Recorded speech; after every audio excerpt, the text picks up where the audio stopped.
Dear students, I am Dr. Aruna Mohan from Delhi University, and today I am discussing with you certain aspects of menstrual cycle. You all know that menstrual cycle is a reproductive cycle, and it is primarily found in primates like monkeys, apes, and also human female. Now, menarche, a word which I would like you to be familiar with.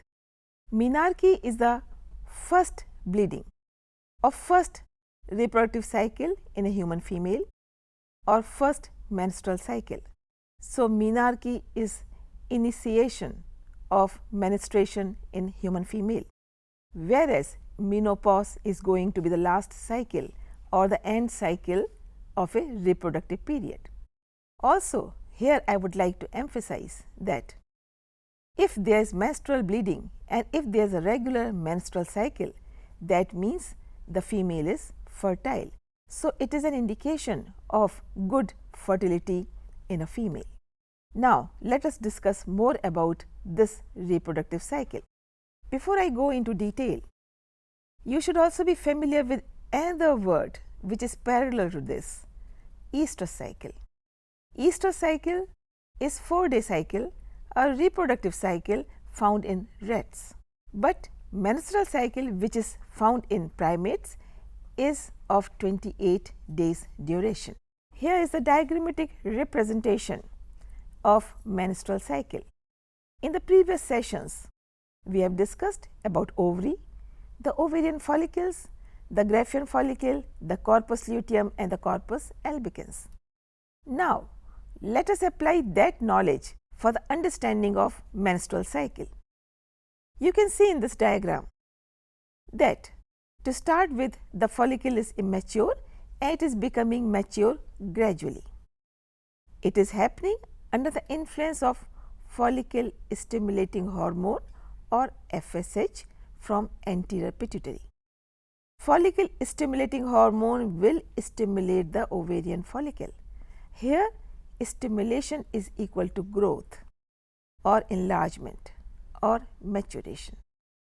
With the result, the follicle is becoming more and more mature till it becomes fully mature, and we call it Graafian follicle at that point of time.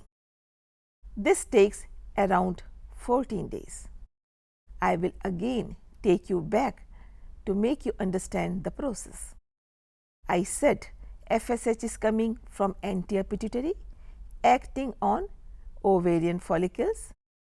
Then immature follicle is becoming mature under the influence of FSH.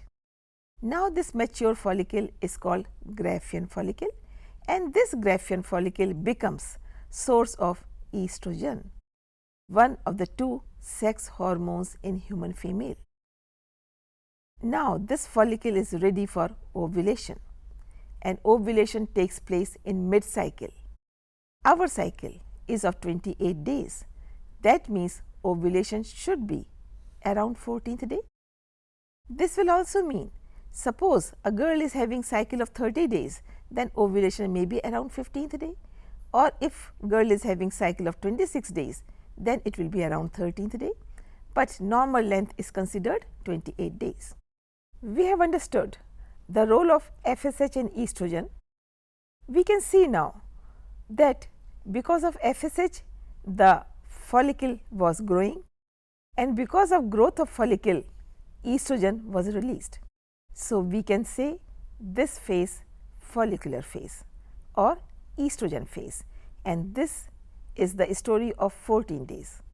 Now, we have reached up to Graafian follicle, which is ready to ovulate, which is going to be mid-cycle, and once ovulation takes place, the ova is released, and this Graafian follicle is converted to corpus luteum, that is Graafian follicle minus ova. This corpus luteum is a temporary endocrine gland, a source of second female sex hormone called progesterone. Before I come into the detail of progesterone, I would like to tell about one more hormone called LH, luteinizing hormone, coming from anterior pituitary. So, first was FSH from anterior pituitary, which made finally the Graafian follicle, and second one is LH, the luteinizing hormone, which will help in causing ovulation. Ovulation is also known as luteinization and hence the luteinizing hormone. So, one more point to remember that at the time of ovulation, LH is definitely available. That is why ovulation took place. We can also say this was LH surge. It is luteinizing hormone surge which will cause ovulation. Ovulation has taken place and Graafian follicle is converted to corpus luteum. The corpus luteum is called luteum because it is slightly yellowish in color and it is indication that it is active and live. It secretes a hormone progesterone which is available throughout the post ovulatory phase, which is around 14 days again. As I have indicated in the beginning that menstrual cycle in human female is of 28 days on an average. 14 days have gone before ovulation, so 14 days are left. So, this post ovulatory phase is going to be around 14 days and lifespan of this corpus luteum is also around 14 days in case of non-pregnant female. The hormone which is coming out is progesterone and this is also known as pregnancy hormone, which is going to maintain uterine endometrium. Why? To receive the fertilized egg. Not every month the fertilized egg will come. Then what will happen? The corpus luteum will die, regress, disintegrate and will be converted to corpus albicans. The word albicans, albino, it indicates something white. So, corpus albicans is white and it is dead, it is non-active, it is not releasing progesterone anymore. Suppose fertilization had taken place, then this corpus luteum would have survived for 90 days to maintain the pregnancy. In that case, it is very natural that next cycle cannot occur.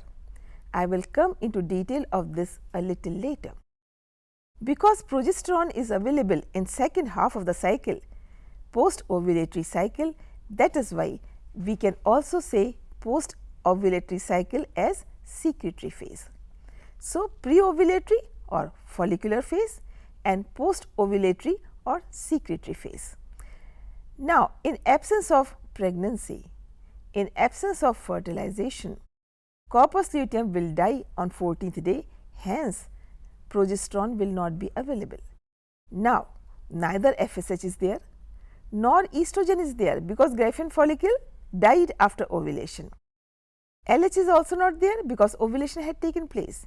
Now, progesterone is also not there because corpus luteum has disintegrated. So, all the 4 hormones are not available. So, field is clear and the bleeding takes place because there is no progesterone to hold the uterine endometrium, which is filled with blood to provide cushion to the fertilized egg which did not come. Now, this cushion or this endometrium, blood filled endometrium will slough off in the form of bleeding for 4 days and then the next cycle history will begin like FSH, estrogen, LH and progesterone. So, this is what our menstrual cycle hormonal picture is. So, now we know that the hormones involved in menstrual cycle are primarily FSH, LH, estrogen and progesterone. Here I would like to mention that growth hormone or somatotrophic hormone STH, it is always in the picture within because wherever growth is taking place, growth hormone figures. So, in this case there was growth in the uterus of the endometrium, the uterine endometrium. So, growth hormone is within and this we call synergistic action. When so many hormones work together to make one work possible, then it is called synergistic action of the hormones, and menstrual cycle is one example of synergistic action. Ovarian follicles, you have already learned, they will be developing follicle, there will be Graafian follicle, there will be ovulation, there will be corpus luteum and corpus albicans. These are the stages of follicle.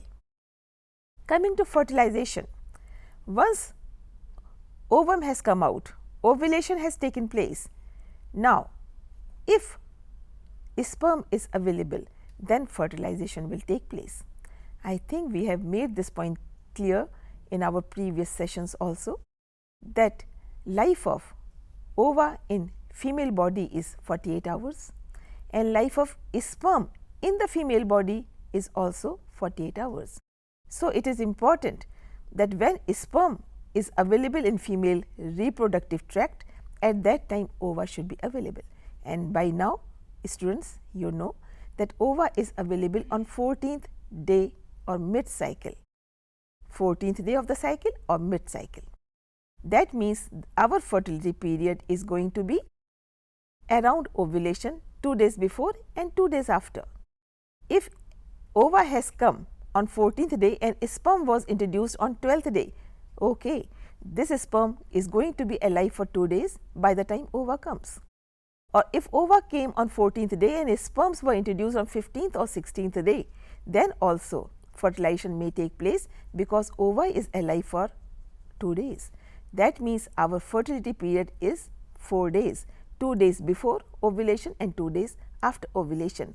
So, if we carefully keep history of or dates of our menstrual cycle, then we can roughly calculate the fertility period. Now, if fertilization is taking place, or in other words, if ova and sperms both are available in female tract in the fallopian tube, then sperms will, so many sperms will move towards this ova and one will be able to penetrate. You can see the structure of ova. There is ova surrounded by gelatinous layer and surrounded by cellular layer. The gelatinous layer is zona pellucida and cellular layer is corona radiata. This sperm will penetrate the outer layer and try to enter in. The moment it pricks, the outer layer of ova becomes hardened and hence second sperm cannot make the entry. And once the fertilization has taken place, then this fertilized egg, or now called zygote, will start moving down to the fallopian tube and finally reach the uterus, where it will be implanted.